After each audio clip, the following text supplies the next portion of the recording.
একটা সমস্যা আছে। এটা আমি ব্যক্তিগত আমার অভিজ্ঞতা থেকে বলতেছি। আমরা অনলাইন অ্যাক্টিভিটির মধ্যে যাদের গুণ হয়েছে তার মধ্যে একজন আছে ডক্টর ইনামুল হক মনি। উনি গুণ হয়েছে কোম্পানি কমান্ডার ওই হাতেই। এখন ওখানে তখনকার সিও ছিলেন লেফটেন্যান্ট কর্নেল আসাদুজ্জামান সম্ভবত।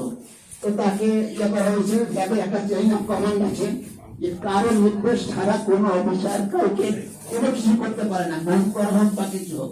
তো ওই আসাদুজ্জামান সাহেবকে দেখেছেন অফিসিয়ালি এই 18 তারিখে, গত পরশু দিন। তো ডাকার পরে উনি দিয়েছেন যে উনি ওই সময় 2 সপ্তাহের জন্য সিঙ্গাপুরে চিকিৎসার জন্য ছিলেন, সেসব কাগজপত্র হাজির করেছেন। তো সে উনি দেন নাই, কিন্তু ওনার অ্যাবসেন্সে কে কমান্ডে ছিলেন তাকে খোঁজা হোক।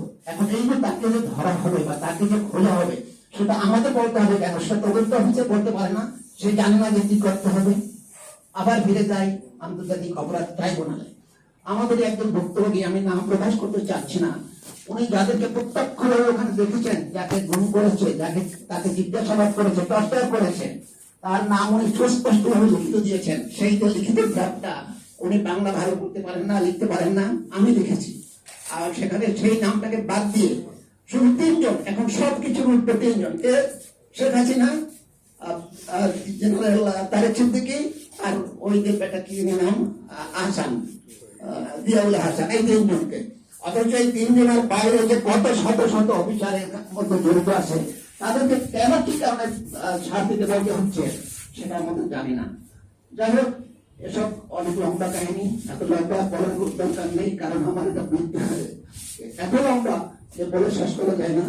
সবাই বলবেন প্রত্যেকের ছোট ছোট সমস্যাগুলো। আমরা এখনই মনে করি যে যাদের সিন্ডিয়া মন্ডল, যাদের টাকা, নিজের টাকা, তাদের অর্জিত টাকা ব্যাংকে আছে, সেই টাকাটা ফেরত দেওয়ার জন্য কি আইন দরকার আমি জানি না। এইসব আইনের খেতা করি আমরা। ধন্যবাদ সবাইকে।